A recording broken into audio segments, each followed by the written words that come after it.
Ben, what flies faster on gravel and dirt and tarmac? This Lancia Delta S4 or a new subscriber who just hits that button, hits the bell icon, and boom, you're a subscriber? He just answered, it would already be done if you hit the button. You would already be faster than a Lancia Delta S4.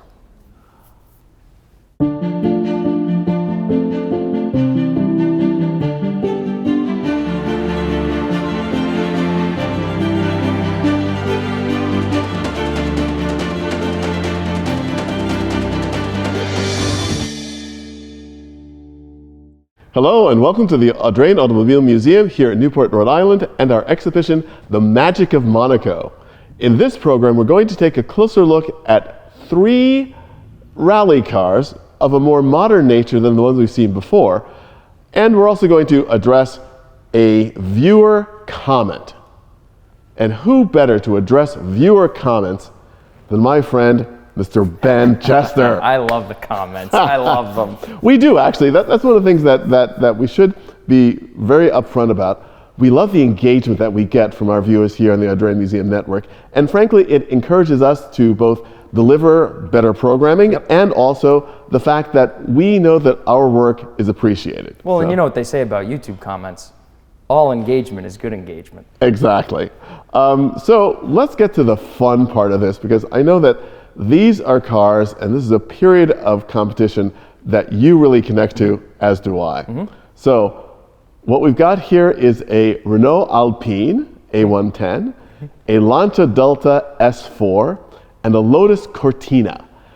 And it's a fascinating thing, the fact that the transition in the Monte Carlo Rally from one primarily based on street type cars in an endurance format to more purpose-built off-road rally stage cars is a fascinating one. Oh, absolutely. And these 3 cars are a great example of how the technology evolved in this 20 years and even carried into modern day.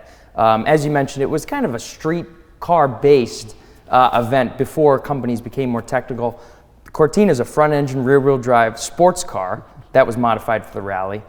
The Alpine became successful with the engine in the trunk for obvious reasons. You get a lot of traction, you keep your momentum going forward, etc. And then as we get into the 80s, twin-charged, all-wheel drive, instant power at all revs, and it became an absolute monster and ultimately got the group canceled, as I'm sure we'll talk about. But you know, these are the technology advancements that got us to modern day torque vectoring and all-wheel drive and differential technology, and it's just really cool to see the progression right here in the gallery. And it's one of those rare cases when manufacturers like to, I should say engineers at major companies like to talk about, well, we need to go racing because we need to bring this technology to our customers in the street. And as you just pointed out, here we can see that. Other times it's a bit of a stretch. Yeah. But starting with the Lotus Cortina and going back to our comment about viewer engagement, this is an exhibition, The Magic of Monaco, that covers so much in Grand Prix racing, in the rallies, in Concours, that we could have a show with 60 cars in it and still not cover the topic. More, yeah. And one of our viewers have commented on the fact that we don't have a Mini Cooper in the show, we don't have a Saab in the show. And our Cortina is sort of our placeholder for that category of car. And it is not fair. If we had the room, we certainly would have a Mini, because the Mini is legendary in Monte Carlo Rally history, as was the Saab. And so it's very interesting, again, as you talk about technologies, the fact that the Lotus Cortina, a traditional front-engine rear-drive car, could be successful in the Monte Carlo Rally. The Mini, a front-engine front-wheel drive car. And then you have the Saab, another front-engine front-wheel drive car, which were known to triumph in very tough conditions with snow and ice and all those things. And we also see the rally sort of evolving from the earlier ones, which really concentrated on starting points all over Europe, which lasted until 1991. But in this period of time, competitors are mostly concentrating on the mountain to Monte Carlo sections. Right, right. There are a lot of different ways, obviously, to get traction in slippery conditions. And the Mini and the Saab, yes, we don't have them. I will say you can't use the "we don't have room" as an excuse, because the Mini could, you know, probably fit underneath one of these cars. It's so small. But no, to be serious, the front engine, front wheel drive cars were a bit of a revelation at that time. As common as they are now, it's also part of those technology advancements that we talked about. But the front engine was able to get so much grip, and the Mini being so light, you would almost think, well, you need almost more weight to get going and to get that traction, but they did very well on their own. You know, there's other cars that could be in here, the Lancia, Fulva, Monte Carlo, for example. Cars like that, you know, were purpose-built for those type of environments. We could do this for hours, Don. We could stand here and just, until we run out of memory card space, we could talk about cars that fit. But the reality is, we have 18 cars in the show, and in 3 months we'll have a new show, and you can come back and see the next batch. Choices must be made. Going back to the whole point of purpose-built cars, and the Lotus Cortina being a car that was not purpose-built for rallying, but was based on a road car, became a very, very capable circuit racing car, an endurance racing car, and also a rally car. So this ability to adapt itself to all uses is something that was very typically seen in cars that triumphed in the Monte Carlo Rally, because you had to drive on roads to get to the mountain passes, etc. Yep. Once the rally was shortened and became more concentrated on special stages, then cars like our Alpine begin to shine. Yep. And the Alpine is something which is very fascinating, and very few people in the US know about Alpine, because it was sort of to Renault what Abarth was to Fiat, or AMG to Mercedes, Alpina to BMW, performance tuning arms that were later absorbed by the companies whose cars they modified. And I love the Alpine. Oh, I love it as well. And you know, coming off of back-to-back Rally Monte Carlo wins by Porsche, Renault saw, you know, an opportunity. They were clearly doing some field research, right, Donald? Sticking the engine in the trunk was the best thing they could have done for a sports car that they were designing to win this specific event. They weren't saying, oh, let's just build a road car and put the engine in the trunk. This was the goal, and they accomplished their goal year after year. You know, these cars are now in legendary status. They're very sought after. We don't see them in the US. There's a new model out that we've seen in England at our Goodwood trip. Amazing, really capable cars. But these are now cult classics. I mean, just looking at this one with the livery, you know, you can almost smell the exhaust fumes as it flies by you, you know, on the circuit. It's an amazing car, loaned to this exhibition by our good friend David Geisinger. Yes. And David is also, this is another thing which is very surprising. David is a big guy, he's very tall. And when he first said, oh, I've got this Alpine A110, I said, how do you fit? He said, oh, I fit fine. And it's so interesting that the packaging of these cars is very surprising, because they look very small on the outside, but they have lots of room on the inside, because the drivers were all varied in size. Not like Formula One, where the drivers have a tendency to be smaller in stature. Rally drivers tended to come in all sizes, and largely because you had to have a great deal of strength to be a rally driver. And we were talking about driving cars on the road and purpose-built cars. About traction. Rally cars built for the special stages was all about having a car which is frankly unstable on a regular road. You wanted to be able to, with the lightest touch on the throttle, with the merest flick of your hands, to make the car go totally sideways. Yes. The fastest way through a corner was a square. Yes, yeah, exactly right. And you know, these two cars specifically did that in very different ways. Obviously the Lancia did it at a much faster rate of speed than the Alpine did.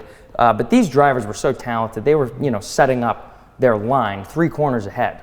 You know, so you often see them coming hard into a braking zone in 3 inches of snow, and they're already wiggling the car in preparation for that right turn to set it up properly. So these cars all did it in different ways, and that's what really is great about rally racing in general, but this rally in specific, going from tarmac to snow to maybe gravel or dirt. It's just, you have to engineer these cars perfectly, and you can't just put all-wheel drive in them. They have to have the torque. They have to have, you know, the ability to throw torque at different axles. And, you know, these cars all did it in different ways, but they all did it very successfully, which is so interesting. And integrating technology and the human factor. Yeah. Because you could have all the technology you liked, but if you didn't have the right driver and co-driver, it was not going to come to anything. Yeah, that's another thing. Your driver could be as you know, the best driver in the world, but if your co-driver wasn't up to that speed, then you were doomed.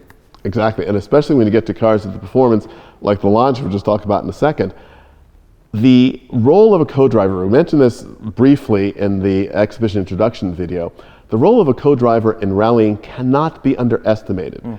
It is, I think, in my opinion, the co-driver that actually wins rallies, because he or she is the one that's got to keep the car on the road and moving as quickly forward as possible. 70 flat right, 50 flat left.